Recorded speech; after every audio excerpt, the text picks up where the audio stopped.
بسم اللہ الرحمن الرحیم۔ جب بھی رات کے 12 بجتے تو ساتھ والے پڑوسیوں کے گھر سے چیخنے چلانے کی آوازیں آنے لگتی، یہاں تک کہ میرا دل کانپ اٹھتا۔ ایک روز آدھی رات کو میں نے ان کے گھر میں جھانک کے دیکھا تو میرے رونگٹے کھڑے ہو گئے، کیونکہ وہاں پر تو رات کے 9 بج رہے تھے، جبکہ میرے شوہر صغیر احمد ابھی تک گھر نہیں پہنچے تھے۔ میں نے ان کو کال کی تو پتہ چلا کہ ابھی ان کو 2 گھنٹے اور لگ جائیں گے۔ ان کی خیریت معلوم کرنے کے بعد میں نے آرام سے وضو کیا، جائے نماز اٹھائی اور چھت پر آ گئی تاکہ سکون سے یہاں عشاء کی نماز ادا کر سکوں۔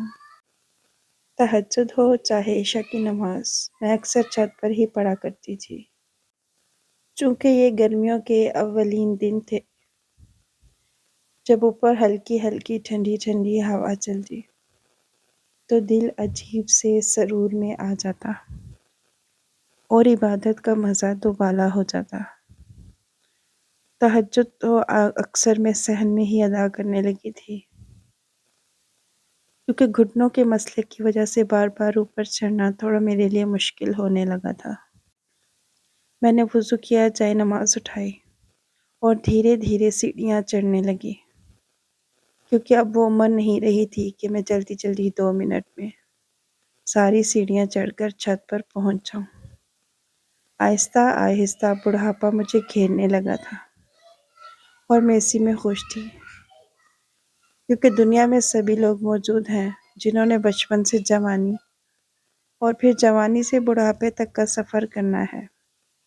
یہ میرے لیے کوئی نئی بات نہیں تھی، لیکن میری عبادت میں فرق آتا جا رہا تھا۔ میں چھت پہ بیٹھ کے ہوش و حواس سے بیگانہ ہو کر اللہ کی یاد میں مشغول رہتی تھی۔ اب مجھے صحن میں بیٹھنا پڑتا۔ جب بچے شور کرتے تو مجھے بار بار اپنی طرف متوجہ کرنے کی کوشش کرتے تو میری عبادت میں خلل پڑتا۔ میری کوشش ہوتی تھی جیسے ہی مجھے وقت اور ہمت ہو میں چھت پہ جا پہنچی اور سکون سے اللہ کا ذکر کرتی رہوں۔ آج تینوں بچے سو چکے تھے اور گھٹنے کا درد بھی معمول سے ہٹ کر تھوڑا کم ہو چکا تھا۔ اتنا تھا کہ میں آسانی سے سیڑھیاں چڑھ کر چھت پر جا سکتی تھی۔ میں نے اللہ کا نام لیا اور پھر آہستہ آہستہ سیڑھیاں چڑھتے ہوئے چھت پر جا پہنچی۔ میں نے کلائی والی گھڑی پر ٹائم دیکھا تو وہ سیڑھیاں جو چڑھنے میں مجھے 2 منٹ لگتے تھے، آج ان کو چڑھنے میں مجھے پورے 10 منٹ لگے تھے، اور اب گھٹنے میں بھی آہستہ آہستہ درد شروع ہو گیا تھا۔ میں نے کسی بھی چیز کی پرواہ نہ کرتے ہوئے جائے نماز بچھائی۔ ابھی میں نیت کرنے ہی لگی تھی جب مجھے پڑوسیوں کے گھر سے رونے کی آواز آنے لگی۔ شاید کوئی عورت تھی جو بولنے کے ساتھ ساتھ رونے کا شغل بھی کر رہی تھی۔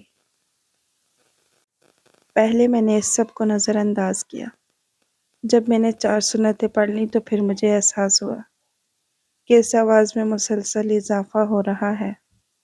مجھے ایک بار چھت سے وہاں دیکھنا چاہیے، لیکن میں نماز کے بیچ میں چھوڑ کر وہاں جانا نہیں چاہتی تھی۔ تبھی مجھے خیال آیا کہ حقوق اللہ سے زیادہ حقوق العباد کی اہمیت ہے۔ نماز تو میں بعد میں بھی آ کر پڑھ لوں گی، میں نے کون سا کسی سے باتیں کرنی ہے، صرف یہ دیکھنا ہے کہ ساتھ والے گھر میں کیا ہو رہا ہے۔ سب سے پہلا خیال میرے ذہن میں کسی کی فوتگی کا آیا تھا۔ میں نے فوراً سے جلدی سے دوسرے گھر میں جھانکنا شروع کر دیا۔ وہاں تو کوئی بھی نظر نہیں آ رہا تھا، شاید رونے والی عورت کمرے میں موجود تھی اور وہ کمرہ خالی تھا، اسی وجہ سے اس کا شور گونج رہا تھا۔ میں نے پوچھا وہاں کوئی ہے، لیکن کسی کا جواب نہ پا کر میں مایوس ہو کر دوبارہ جائے نماز پر آ کھڑی ہوئی اور نماز پڑھنے لگی۔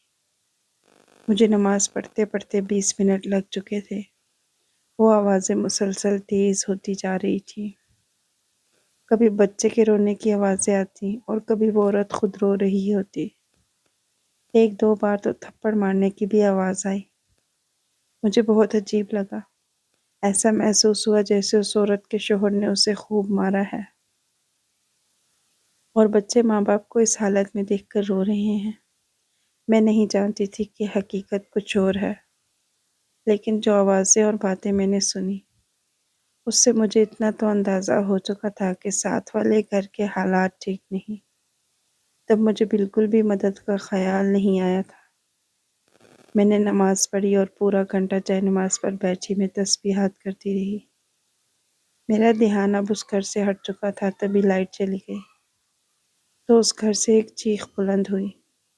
میرا دل دہل گیا۔ میں جلدی سے اٹھی، جائے نماز سمیٹی اور دوڑتی ہوئی دوسرے گھر میں دیکھنے لگی۔ وہاں پہ شاید کسی بچے نے اندھیرا ہونے کی وجہ سے چیخ ماری تھی۔ میرا تو دل ہی دہل گیا تھا۔ دل ہی دل میں نے اس بچے کو کئی صلواتیں سنا ڈالی، لیکن مجھے ہمدردی بھی ہو رہی تھی۔ میں نے سوچا کیوں نہ کل جا کر اس عورت سے پتہ کروں کہ آخر ان کے گھر میں کیا مسئلہ ہے۔ میں اس سے مسئلہ پوچھ کے اپنے شوہر سے کہوں گی، یا پھر میرے شوہر ساتھ والی عورت کے شوہر سے پوچھ لیں گے کہ ان کے گھر سے اتنی رونے کی آوازیں کیوں آتی ہیں۔ پہل تو مجھے لگا شاید وہ لوگ ٹی وی دیکھتے رہتے ہیں، اس کی آواز اتنی اونچی ہوتی ہے کہ وہ ہر کسی کو سنائی دیتی ہے۔ لیکن ایسا نہیں تھا، وہ لوگ تو بہت غریب تھے۔ بھلا ان کے گھر میں ٹی وی کہاں سے آیا؟ ہر طرف سے کنفیوژن تھی۔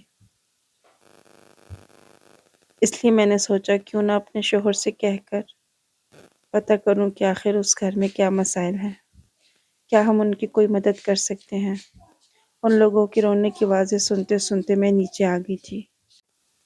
جب میں نیچے آئی تو صحن میں وہ آوازیں اور بھی زیادہ آ رہی تھی۔ مجھے بہت عجیب لگ رہا تھا۔ ایسے لگ رہا تھا جیسے ہر طرف کوئی رو رہا ہو اور میرا دل جیسے کسی نے مٹھی میں لے لیا ہو۔ چھوٹے چھوٹے بچے رو رہے تھے۔ ان کی ماں اب ان پر بار بار غصہ کر رہی تھی۔ باپ کی تو آواز ہی نہیں آ رہی تھی۔ میں بہت پریشان تھی۔ تجسس میں نے وہاں سے ان کے گھر میں جھانک تو لیا تھا، لیکن اب مجھے خود کو عجیب لگ رہا تھا۔ مجھے ایسا نہیں کرنا چاہیے تھا۔ کسی کے گھر میں جھانکنا بری بات ہے۔ اسی لیے تو اسلام میں اونچی چھتیں بنانا منع ہے، تاکہ دوسرے انسانوں کے گھروں میں جھانک کر ان کی ٹو لینے کی کوئی کوشش نہ کرے، اور نہ ہی کوئی اس گناہ میں مرتکب ہو۔ رات کے 11 ہو چکے تھے۔ میں ابھی تک صحن میں پڑی چارپائی پر بیٹھی اپنے شوہر کا انتظار کر رہی تھی۔ ابھی تک وہ گھر میں نہیں آئے تھے۔ تب تک میں صحن میں بیٹھی تسبیح پڑھتی رہی اور اپنے شوہر کا انتظار کرتی رہی۔ مجھے ایسے ہی سکون ملتا تھا۔ مجھے تو تب تک نیند نہیں آتی تھی جب تک احمد صاحب گھر لوٹ نہ آتے۔ اب بھی میں ان کے آنے کا انتظار کر رہی تھی۔ جب گیٹ پر ہلکی سی دستک ہوئی، مجھے معلوم تھا کہ یہ احمد صاحب ہی ہیں، کیونکہ وہ رات کے وقت گیٹ بہت آہستہ سے اپنی انگوٹھی سے بجایا کرتے تھے، تاکہ میں آ کر دروازہ کھول دوں اور کوئی گیٹ کھٹکھٹانے کی وجہ سے پریشان نہ ہو، کیونکہ محلے میں سب کے گھر ساتھ ساتھ تھے، اسی لیے آوازیں بہت دور تک جایا کرتی تھی۔ میرے شوہر اس معاملے میں بہت زیادہ محتاط رہتے تھے۔ وہ نہیں چاہتے تھے کہ وہ کسی کی بھی بے سکونی کا باعث بنے۔ میں جلدی سے دوڑتی ہوئی گیٹ تک چلی گئی۔ گیٹ کھولتے ہی میں نے اپنے شوہر کو سلام کیا اور پھر ان کے ہاتھ میں جو شاپر اور بیگ تھا وہ لے لیا۔ میرے شوہر بھی اس سلام کا جواب دیتے ہوئے میرے ساتھ گھر کے اندر داخل ہونے لگے۔ میں نے گیٹ کو اچھی طریقے سے بند کیا اور پھر کھانا گرم کرنے لگی۔ تب تک میرے شوہر فریش ہو کر کپڑے تبدیل کر کے آ چکے تھے۔ ہم دونوں کچن میں ہی بیٹھ گئے۔ وہ کھانا کھا رہے تھے اور میں یہ بار بار سوچ رہی تھی کہ میں ان کے ساتھ والے گھر کے بارے میں بات کروں یا نہ کروں۔ مجھے معلوم تھا وہ سلیم صاحب کا گھر تھا۔ وہ سلیم صاحب ایک دیہڑی دار مزدور تھے۔ مجھے سمجھ نہیں آ رہی تھی کہ شوہر کے سامنے کیسے ان کا نام لیتے ہوئے پوچھوں کہ آخر ان کے گھر میں کیا چل رہا ہے۔ میں اپنے ذہن میں ان جملوں کو جوڑ رہی تھی تاکہ اپنے شوہر سے پوچھ سکوں۔ میرے شوہر کو بھی میری اس طرح کی حالت دیکھ کر تشویش ہونے لگی۔ وہ بار بار سوالیہ نظروں سے مجھے دیکھتے تو میں مسکرا کر ان کی بات ٹال دیتی۔ جب انہوں نے کھانا ختم کر لیا میں نے برتن دھو لیے اور ان کو چائے پیش کی۔ تب میں ان کو بتانے لگی کہ عشاء کی نماز کے وقت میں چھت پر گئی تھی تو وہاں پر مجھے بہت سے رونے کی آوازیں آ رہی تھیں۔ آپ سلیم صاحب سے پتہ کریں کہ مسئلہ کیا ہے۔ میرے شوہر کہنے لگے کہ پاگل مت بنو، ان کا اپنا گھریلو مسئلہ ہے، ہم بیچ میں کیسے بولیں؟ اس طرح تو ان کو لگے گا کہ ہم ان کی ٹو میں لگے رہتے ہیں کہ ان کے گھر میں کیا ہو رہا ہے۔ تم بھی اس چیز کی اتنی فکر مت کرو، وہ اپنے حالات کو اچھی طرح سے سمجھتے ہیں اور جانتے ہیں۔ سلیم صاحب ایک غیرت مند آدمی ہیں، ان کو یہ بات بالکل پسند نہیں آئے گی۔ تم ان کو ان کے حالات پر چھوڑ دو، وہ اپنے بچوں پر توجہ دیا کریں۔ یہ بات میرے شوہر نے بہت نرمی سے مجھے سمجھائی، لیکن مجھے بہت بری لگی تھی کیونکہ میں جاننا چاہتی تھی کہ آخر اس گھر میں ایسا کیا ہو رہا ہے جو وہ لوگ اتنا روتے ہیں۔ شوہر کی بات کو میں نے سرسری سا سنا اور پھر جا کر چائے کے برتن دھونے لگی۔ میرے شوہر جا کر سو چکے تھے۔ میں نے کچن کی لائٹ آف کی اور پھر خود بھی سونے چلی گئی۔ میں یہ سوچ رہی تھی کہ اگر دن کے وقت یہ آوازیں آئیں تو میں صوفیہ خاتون کے معاملے کی تہہ میں جاؤں گی۔ آخر وہ لوگ رات میں اتنا کیوں روتے ہیں اور سارا دن رونے کی کوئی آواز نہیں آتی؟ یہاں تک کہ ایسے معلوم ہوتا تھا کہ دن میں اس گھر میں کوئی رہتا ہی نہیں تھا۔ مجھے بہت زیادہ پریشانی ہونے لگی کہ کہیں ان کے گھر میں کچھ غلط تو نہیں ہو گیا، وہ لوگ زندہ تو ہے نا۔ سارا دن میں نے ان لوگوں کی پریشانی میں گزار دیا۔ دن میں تو کوئی رونے کی آواز نہیں آئی، لیکن رات پھر 9 بجے ان کے گھر سے رونے کی آوازیں آنے لگی، اور صوفیہ خاتون اور ان کے شوہر سلیم صاحب کی بھی اس میں آواز تھی۔ نہ وہ بچوں کو چپ کروا رہے تھے اور نہ وہ بیوی کو اس طرح غصہ کرنے سے روک رہے تھے۔ نہ جانے ان کے گھر میں کیا چل رہا تھا۔ مجھے اتنی تسلی ہو گئی تھی کہ وہ زندہ سلامت ہیں۔ سلیم صاحب دہاڑی کے لیے باہر نکل جایا کرتے تھے تو صوفیہ خاتون بھی دوسرے گھروں میں صفائی کے واسطے نکل جایا کرتی تھی۔ وہ ایک نوکرانی کی فرائض سر انجام دے رہی تھی، جبکہ ان کے چھوٹے چھوٹے بچے سارا دن آوارہ گردی کرتے ہوئے پائے جاتے تھے۔ اسکول جانے کے لیے ان کے پاس پیسے نہیں تھے اور کام کرنے کے وہ ابھی تک قابل نہیں تھے۔ میں نے کئی بار صوفیہ کو سمجھایا تھا یا تو ان کو کوئی ہنر سکھاؤ یا پھر ان کو پڑھاؤ، لیکن وہ میری کوئی بھی بات سننے کو تیار نہیں تھی۔ وہ ہر بار مہنگائی اور پیسوں کو روتی تھی، مگر میں نے جتنی بار بھی اس سے پیسے دینے کی کوشش کی اس نے انکار کر دیا۔ میں نے بھی پھر کبھی دوبارہ اس کی عزت و آبرو کو مجروح ہونے نہیں دیا اور کبھی پیسوں کا نہیں بولا اور نہ ہی اس کی مدد کرنے کی کوشش کی، حالانکہ ہم ہمسائے تھے، ایک دوسرے کی مدد کرنے کا حق رکھتے تھے۔ مجھے عجیب سی تشویش ہونے لگی، پریشانی سے میرا سر دکھنے لگا تھا، کیونکہ جتنی جلدی ہو سکے میں صوفیہ سے بات کرنا چاہتی تھی۔ آخر وہ کیوں روتے ہیں؟ ان کی چیخیں اور رونے کی آوازیں دل دہلا دینے والی تھی۔ کسی بھی ماں کا دل خوف سے جکڑ جاتا ہے جب وہ کسی بھی ایسے بچے کی آواز رونے کی سنتی ہے۔ اس کو اپنے بچے ہی یاد آنے لگتے ہیں۔ میرے بچے میرے پاس تھے، لیکن صوفیہ کے بچوں کی رونے کی آوازیں سن کر میرا دل کانپ جاتا تھا اور میں بار بار اپنے بچوں کو دیکھنے جایا کرتی تھی۔ وہ سکون سے سو رہے تھے۔ مسلسل 3-4 دن سے چھت پر نماز پڑھنے جانے لگی تھی تاکہ میں وہاں صوفیہ کے گھر کے حالات معلوم کر سکوں، کیونکہ میں ان کی مدد کرنا چاہتی تھی۔ مجھے معلوم تھا کہ میں ان کی ٹو لے کر گناہ کر رہی ہوں، لیکن میرا فرض تھا۔ ہم سائے ہیں، ایک دوسرے کی خبر گیری کرنا ہم پر واجب ہے۔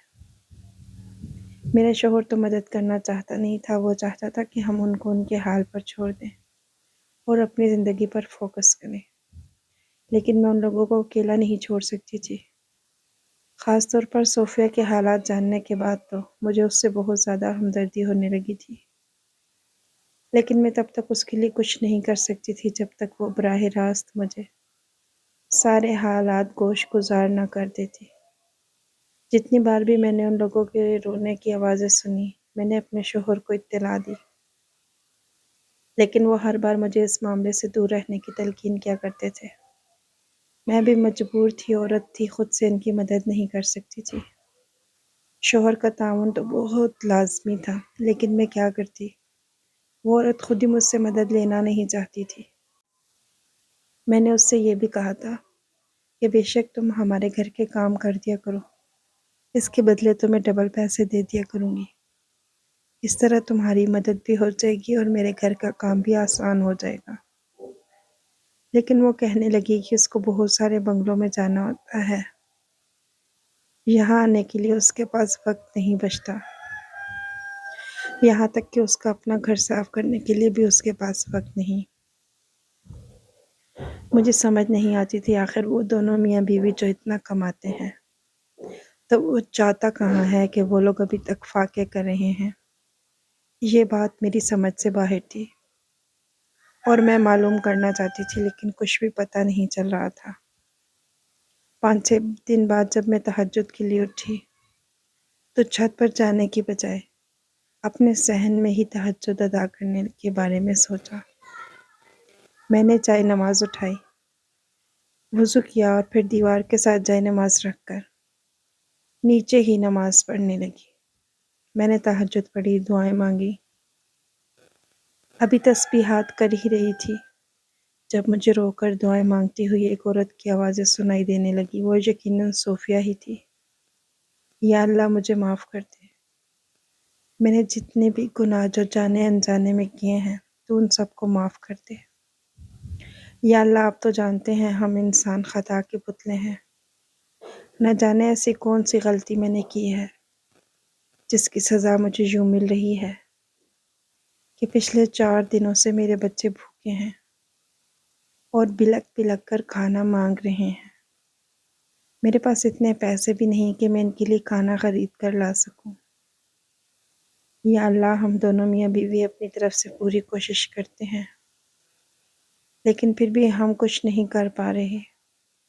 یا اللہ میرے بیٹے کو صحت دے تاکہ ہم سب خوشحال ہو جائیں۔ میں آپ سے زیادہ کی تمنا نہیں کرتی، جتنا آپ دے رہے ہیں اتنا ہمارے لیے کافی ہے، لیکن میرے بیٹے کو صحت والی اچھی زندگی عطا کر دے۔ وہ بیمار ہے اور ہم لوگ لاچار ہیں، اس کا علاج کرانے کے قابل نہیں۔ جتنے بھی پیسے آتے ہیں وہ ہم اس کے علاج میں لگا دیتے ہیں۔ میرے مالک ہماری غیب سے مدد فرما اور ہمارا سر کسی بھی انسان کے سامنے جھکنے مت دینا۔ بے شک تو غفور ہے، رحیم ہے، اپنے بندوں سے 70 ماؤں سے بھی بڑھ کر پیار کرتا ہے۔ تو میری دعا سن لے، ہمارے حالات بہتر سے بہترین کر دے۔ یہ کہہ کر وہ روتے ہوئے اور بھی کئی دعائیں مانگ رہی تھی، لیکن میری سوئی تو اس کے بیٹے کی بیماری پر ہی اٹک گئی اور میں یہ سوچنے لگی آخر اس کے بیٹے کو کون سی بیماری ہے، ایسا کون سا مرض ہے جس کی وجہ سے وہ یوں رو رو کر اللہ سے اس کی صحت کی التجا کر رہی ہے۔ اس کے 3 بیٹے تھے، اب یہ معلوم نہیں تھا کہ کون سے نمبر والے بیٹے کو بیماری تھی، اور سارا پیسہ اس کے علاج پر لگ رہا تھا، یہاں تک کہ باقی بچے بھوک سے فاقے کر رہے تھے۔ اس کی بات جیسے ہی میں نے سنی جلدی سے اٹھی اور احمد صاحب کے سر پر جا پہنچی۔ وہ ابھی ہی اٹھے تھے، تہجد کے لیے وضو کرنے جا رہے تھے۔ میں نے انہیں روکا اور کچن میں لا کر کھڑا کر دیا۔ وہ حیرت سے مجھے اس طرح رازداری سے کمرے سے لے کر آنا اور پھر کچن میں لاتا دیکھتے رہے۔ وہ حیرت سے پوچھنے لگے، بیگم سب خیریت تو ہے نا؟ کیا کوئی مسئلہ ہے؟ وہ مجھ سے پریشانی سے پوچھ رہے تھے۔ میں نے انہیں کہا کہ میں ابھی ساتھ والے گھر سے کچھ باتیں سن کر آ رہی ہوں، آپ بھی چلیں اور سنیں۔ وہ غصے سے مجھے گھورنے لگے اور کہنے لگے، آپ سارا دن گھر میں فارغ رہتی ہیں، اتنی بھی سمجھ نہیں ہے کہ دوسروں کے گھروں کی باتیں اس طرح نہیں سنتے۔ یہ اچھی بات نہیں ہے۔ اگر ان کو مدد کی ضرورت ہوتی تو وہ خود آ کر ہم سے مدد لے لیتے، لیکن اس طرح کسی کے گھر میں بار بار جھانکنا اور ٹو لینا یہ ہمارے اسلام میں جائز نہیں۔ یہ کہہ کر میرے شوہر مجھے ہی سمجھانے لگے۔ جب میں نے انہیں صوفیہ کی دعا سنائی تو وہ حیرت سے دیکھنے لگے اور کہنے لگے کہ کل میں تمہیں پیسے دوں گا، وہ جا کر صوفیہ کو دے دینا، اس طرح مدد کرنا کہ اس کو پتہ بھی نہ چلے۔ ٹھیک ہے، یہ کہہ کر وہ مجھے تسلی دیتے ہوئے وضو کرنے چلے گئے، جبکہ میرا تو خوشی سے جھومنے کا من کر رہا تھا۔ مجھے معلوم تھا اگر احمد صاحب کو ان کے حالات کا پتہ چل جائے تو وہ ضرور میری مدد کریں گے تاکہ میں صوفیہ خاتون کی مدد کر سکوں۔ میرے شوہر خدا ترس انسان تھے۔ جہاں بھی ان کو ایسے ضرورت مند لوگ دکھتے وہ ان کی لازمی مدد کیا کرتے تھے۔ مجھے لگتا تھا کہ ہمارے گھر میں برکت بھی انہی چیزوں کی وجہ سے ہے۔ مجھے بہت خوشی ہوتی تھی جب میرے شوہر دوسرے لوگوں کا احساس کرتے۔ ابھی بھی میرا دل چاہ رہا تھا کہ میں جا کر شکرانے کے نوافل ادا کروں۔ وضو تو میرا تھا ہی۔ میں نے چائے نماز بچھائی اور پھر کچن میں ہی شکرانے کے نوافل ادا کرنے لگی۔ میں نوافل ادا کر کے اٹھی تو میرے شوہر تہجد پڑھ کے جا رہے تھے۔ ان کو معلوم تھا کہ میں شکرانے کے نوافل ادا کر رہی ہوں گی، اس لیے وہ مسکراتے ہوئے اپنے کمرے میں چلے گئے۔ میں آج بہت خوش تھی۔ مجھے ایسے لگتا تھا جیسے میں ہواؤں میں اڑ رہی ہوں۔ پچھلے کئی دنوں سے میں نے اللہ تعالیٰ سے صوفیہ کے حالات کی بہتری کے لیے بہت دعائیں کی تھی۔